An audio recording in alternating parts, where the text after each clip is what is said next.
Hello friends, आप सभी का स्वागत है। तो फ्रेंड्स, क्रिप्टो मार्केट की न्यूज़ के बारे में इस वीडियो में बात करने वाले हैं। अभी टाइम पर जो भी बड़ी न्यूज़ दिखेगी सबको बारी बारी से कवर करते चलेंगे। तो चलो फ्रेंड्स, शुरू करते हैं सबसे पहले वाले न्यूज़ के साथ में। तो फ्रेंड्स, यहाँ पर देखो इस वाले न्यूज़ के ऊपर तो यहाँ पर है कि जो बिगेस्ट मूवर्स मतलब मार्केट की बात की जा रही है, तो कॉस्मोस ने 15% जो है क्लाइम किया, मतलब इतनी की प्रॉफिट दिखाई। साथ ही साथ आवे जो है एवलांच जो है उसने क्या किया, तो नियर आपको 10 डे का जो हाई है उसने बनाया, मतलब पिछले 10 दिन में हाई पर गया। तो चलो फ्रेंड्स, अब थोड़ा सा नीचे आएंगे और थोड़ी सी डिटेल्स में बात करेंगे। तो यहाँ पर वही सब चीज़ें फिर से यहाँ पे बताई जा रही है। तो यहाँ पर अब देखो ग्राफ वगैरह जो है, इसे बस एक बार जूम करते हैं थोड़ा सा। ये फ्रेंड्स आपको ग्राफ आपको देखने को मिलेगा, यहाँ पर एटम का है। और नीचे थोड़ा सा अगर आएंगे फ्रेंड्स, तो आपको यहाँ पे एवलांच वगैरह का ग्राफ प्रोवाइड किया होगा। तो यहाँ पर आप एवलांच का ग्राफ देख सकते हो कि ये सब भी रेंज बाउंड ही चल रहा है, लेकिन इसी में अपना थोड़ा बहुत ऊपर नीचे हो रहा है। तो चलो फ्रेंड्स, अब बढ़ते हैं हम लोग अगले न्यूज़ के लिए। तो फ्रेंड्स, बात करें इस वाले न्यूज़ के ऊपर, तो ये आपको एनएफटी रिलेटेड न्यूज़ है, जहाँ पे बोला जा रहा है कुमुलेटिव एनएफटी जो सेल्स है एमॉन्ग 18 ब्लॉकचेन नेटवर्क्स, अगर 18 ब्लॉकचेन नेटवर्क्स के बीच की बात करें तो वो सरपास हुई है $36 बिलियन की। तो चलो फ्रेंड्स, अब नीचे आएंगे और यहाँ पर देखो जो स्टैटिस्टिक्स रिकॉर्ड है इस वीक की, वो शो करती है कि date the aggregate number of NFT sales settled across more than a dozen different blockchains, जो कि क्या है, तो एक नहीं दो नहीं डजन, मतलब 12 से भी ज़्यादा जो डिफरेंट तरह के जो आपको ब्लॉकचेन्स प्लेटफॉर्म है, हैज ऑफिशियली सरपास, जो कि ऑफिशियली अगर बात करें डाटा की, तो रिपोर्ट के मुताबिक $36 बिलियन जो है इस लेवल को, इस वैल्यू को जो है सरपास किया, मतलब इसको भी क्रॉस किया। While there are 18 competing blockchains offering NFT, जबकि यहाँ पे बोला जा रहा है कि 18 ब्लॉकचेन्स ऑफरिंग एनएफटीज है जो कि compete कर रही हैं। Ethereum based NFT sales dominate by more than 75%। अब यहाँ पे इथेरियम बेस्ड एनएफटी सेल्स जो है वो 75% क्या है, तो बड़ा है। वाइल रोनिन, अब इसी तरह से करके बाकी बाकी जो है यहाँ पे डिटेल वगैरह सब कुछ प्रोवाइड की गई है। यहाँ पे रोनिन आपको गेम वगैरह देख सकते हो, एनर्जी एनएफटी करके देख सकते हो, सबने जिसका जिसका एनएफटी है हर जगह थोड़ा बहुत करके प्रॉफिट हुआ है, जिसको यहाँ पे बताया जा रहा है। और यहाँ पे बात की जा रही है तो एनएफटी देखो, सेल इतना का हुआ, बायर इतना थे, ट्रांजेक्शन इतना थे और सेलर इतना थे। इस तरह से यहाँ पे डिटेल प्रोवाइड किया गया है। और ये मुझे लग रहा है वीकली होगा। यहाँ पर देखो this week's metrics indicates that all time NFT sales have surpass 36 billion to the date. यहाँ बोला जा रहा है कि अभी तक की अगर बात करें तो $36 बिलियन का जो ये आंकड़ा था उसे सरपास कर दिया है एनएफटी की सेल्स ने। तो फ्रेंड्स, यहाँ पर अब देखो थोड़ा सा अगर नीचे आए तो फ्रेंड्स यहाँ पे फिर से देखो ब्लॉकचेन आपको यहाँ पर देखने को मिल रही है। थोड़ा थोड़ा ये सब देखोगे तो इससे भी कुछ कुछ चीज़ें नॉलेज मिलेगी, कुछ ही समझ में आएगी। तो यहाँ पर ब्लॉकचेन जो ऊपर में लिखा हुआ था, तो ब्लॉकचेन आप समझ लो किसे बोला जा रहा था। सेल्स यहाँ पे बताया जा रहा है पैसे में, कि मतलब रुपया में इतना इतना का सेल हुआ, आप देख लो। उसके अलावा देख लो बायर्स कितने थे, तो इतने बायर्स थे। ट्रांजेक्शन्स कितने किए गए, तो इतने। और सेलर कितने थे, तो इतने। इस तरह से पूरा डाटा यहाँ पे शेयर किया गया है। तो चलो फ्रेंड्स, अब हम लोग बढ़ेंगे अपने अगले न्यूज़ के लिए। और यहाँ पे फिर से देख लो, फिर से यहाँ पे देखने को मिल रही है आपको कलेक्शंस। तो ये कलेक्शंस थे, ऊपर से ब्लॉकचेन्स थे, अलग अलग कैटेगराइज किया गया है। आप कभी कभी गूगल पे मैं बोलता ही हूँ, आप खुद से भी कुछ कुछ चीज़ें जो है नहीं समझ में आती है, सर्च किया करो, उसे पढ़ा करो, उसके बारे में बहुत सारी चीज़ें मिल जाएगी, स्टडी करो, रिसर्च करो। बहुत सारी चीज़ें जब खुद से भी करना शुरू करोगे तो एक बार में 100% पूरे कंथस्ट वे में एक एक चीज़ समझ में नहीं आएगी। ये बात ऑब्वियस ही है, सबके साथ, मेरे साथ, हर किसी के साथ होता है। लेकिन बार बार थोड़ा थोड़ा उसको स्टडी करोगे तो धीरे धीरे वो चीज़ें जो है दिखने लगेंगी, क्लियरली समझ में आने लगेंगी। फ्रेंड्स, बात करें ये आपको हैक रिलेटेड जो न्यूज है, यहाँ पर बोला जा रहा है एनोमनस, मतलब कि अपरिचित, जिसका कोई पहचान नहीं है। कथित तौर पे देखा गया कि उसने क्या किया, तो हैक किया। सबर बैंक जो है आपको रसिया की लार्जेस्ट बैंक है, उसे यहाँ पर हैक किया। इस तरह से जो है रिपोर्ट निकल कर आ रही है। तो अब यहाँ पे बोला जा रहा है कि जो हैक्टिविस्ट कलेक्टिव एनोनोमस है उसने क्या किया, तो कथित तौर पे ब्रीच किया। आपको जो लार्जेस्ट फाइनेंशियल इंस्टीट्यूशंस है रसिया के अंदर में, मतलब जो सबसे लार्जेस्ट आपको फाइनेंशियल बैंक है रसिया के अंदर में, उसके सिस्टम को ये ब्रीच किया।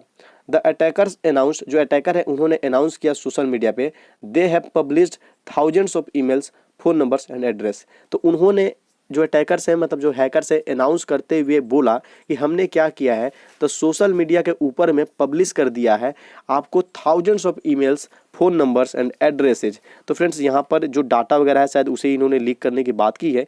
अब यहाँ पे देखो तो anonymous hacker reportedly gain access to Sber bank database. तो यहाँ पे कथित तौर पे खबर निकल कर आ रही है कि जो अपरिचित हैकर्स हैं उन्होंने सबर बैंक की डाटाबेस जो है उसे एक्सेस कर लिया है।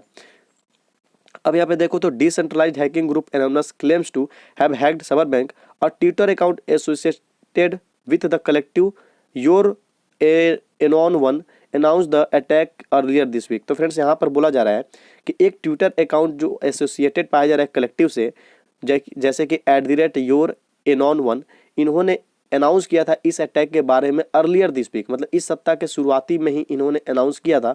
Noting the institution is the largest bank in the Russian Federation and the region of eastern Europe, इस तरह से इन्होंने कुछ ट्वीट वगैरह कर दिया था। यहाँ पर देखो इस ट्वीट के बारे में बताया जा रहा है कि ये जो ट्वीट है आपको एक वीक पहले लगभग शुरुआती वीक में ही आ गया था कि द अनोनिमस कलेक्टिव हैक्ड सवर bank, it is the largest bank. तो यहाँ पर इन्होंने ये अनाउंस किया है कि जो एनोमनस है उन्होंने क्या किया है, तो सवर बैंक को हैक कर लिया। ये अनाउंसमेंट इन्होंने एक वीक पहले कर दी थी। तो अब फ्रेंड्स यहाँ पर देखो तो बहुत सारी यहाँ पे ईमेल वगैरह की बात की जा रही है। तो यहाँ पर देखो कि जो 5030 ईमेल्स हैं, एड्रेसेज हैं, फ़ोन नंबर्स हैं, किसके, तो कॉम्प्रोमाइज्ड डाटाबेस। वहाँ पे बोला जा रहा है कि anonymous details that the hackers have acquired. तो इन्होंने मतलब बोला कि जो हैकर्स हैं वो एक्वायर कर लिए हैं, लीक कर दिए हैं लगभग 5000 प्लस जो है आपको ईमेल्स है, एड्रेस है, फ़ोन नंबर से, मतलब 5000 लोगों के मतलब डिटेल्स। तो यहाँ पर इसी के बारे में फ्रेंड्स और भी बहुत चीज़ें दी गई हैं। लगभग हम लोगों ने इस बात जो है समझ लिया है। तो चलो फ्रेंड्स अब हम लोग बढ़ते हैं अपने अगले न्यूज़ के लिए। तो फ्रेंड्स बात करें इस वाले न्यूज़ के ऊपर में, तो यहाँ पर देखो क्रिप्टो कस्टडी फर्म जो फायरब्लॉक्स है इसने क्या लॉन्च किया है, तो वेब3 सर्विस सूट को। तो फ्रेंड्स अब थोड़ा सा नीचे आएंगे तो यहाँ पर देखो Fireblock crypto custody service provider is expanding it service, अपने सर्विस को ये एक्सपेंड कर रहा है लॉन्च के जरिए, जो कि एक इंस्टीट्यूशनल सूट है वेब3 सर्विस के लिए। The suite will allow customers to leverage liquidity, ये सूट अलाउ करेगा कस्टमर्स को कि लिक्विडिटी को वो लेवरेज कर सके अपने डिफरेंट एक्सचेंजेस पे एंड मिंट एनएफटी और एनएफटी को मिंट कर सकें। The service which has already onboarded several names in the industry also include gaming asset management. बोला जा रहा है कि ये जो सर्विस है जिसको पहले ही ऑनबोर्ड कर दिया गया है अलग अलग तरह के नाम से इस इंडस्ट्री के अंदर में, also includes gaming asset management. ये क्या इंक्लूड करता है अपने आप में, तो इसमें गेमिंग एसेट मैनेजमेंट है फॉर ब्लॉकचेन गेम्स, ब्लॉकचेन के ऊपर जो आधारित गेम्स होते हैं उनके लिए, Ethereum and other smart contract enable blockchain जो है उनके लिए। तो चलो फ्रेंड्स अब बढ़ेंगे हम लोग अपने अगले न्यूज़ के लिए। तो फ्रेंड्स बात करें इस वाले न्यूज़ के ऊपर, तो आप यहाँ पे देखो कि जो G7 फाइनेंस लीडर्स हैं इन्होंने कॉल किया, बुलावा किया, किस चीज़ के लिए, तो Swift and comprehensive crypto regulation, मतलब समझ सूझ के साथ, समझदारी के साथ एक ऐसा जो कि सबको समझ में आए और सबके तालमेल से, सबके आपसी सहमति के साथ निर्णय लिया जाए, उस तरह के क्रिप्टो रेगुलेशन की जरूरत है, ऐसा इन्होंने बात कहा है। फ्रेंड्स थोड़ा सा नीचे आएंगे और डिटेल्स में बात करेंगे। तो यहाँ पर बोला जा रहा है कि the G7 finance ministers and central bank governors have called for a swift and comprehensive regulation for crypto assets। तो फ्रेंड्स यहाँ पे जो आपको G7 फाइनेंस मिनिस्टर्स हैं और साथ ही साथ जो सेंट्रल बैंक के गवर्नर्स हैं उन्होंने मिल के ये निर्णय लिया कम्प्रहेंसिव रेगुलेशन के लिए, क्रिप्टो एसेट्स के लिए। The G7 decision followed the recent crypto market turmoil including the collapse of. तो फ्रेंड्स ये इनकी जो रिसेंट डिसीजन जो अभी ये निकल कर आई है, ये डिसीजन का रीजन यहाँ पे बताया जा रहा है कि जिस तरह से क्रिप्टो करेंसी आपको लूना और यूएसटी कोलैप्स हुआ है, और साथ ही साथ क्रिप्टो मार्केट टर्मोइल के बारे में यहाँ पे, मतलब तो सॉरी टर्मोइल बोल रहा हूँ, यही जो आपको कोलैप्स हुआ है आपको फॉलोइंग लूना और यूएसटी, इसके कारण से ये डिसीजन जो है निकल कर आया है। फ्रेंड्स थोड़ा सा नीचे करते हैं और भी बात करते हैं।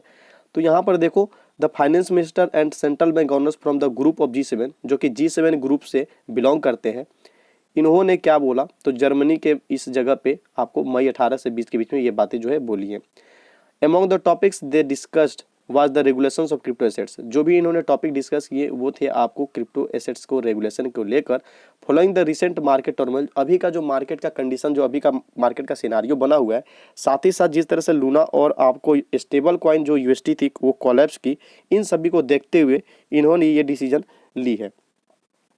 अब फ्रेंड्स थोड़ा सा और अगर हम लोग नीचे आए, कुछ और डिटेल्स अगर मिल जाए तो उसे भी हम लोग साथ में देख लेते हैं। तो यहाँ पर देखो G7 फाइनेंस चीफ ने कुछ बातें जो है बोली है, इसे मैं करता हूँ पहले तो हाईलाइट, उसके बाद से फ्रेंड्स इसे थोड़ा सा हम लोग देखेंगे।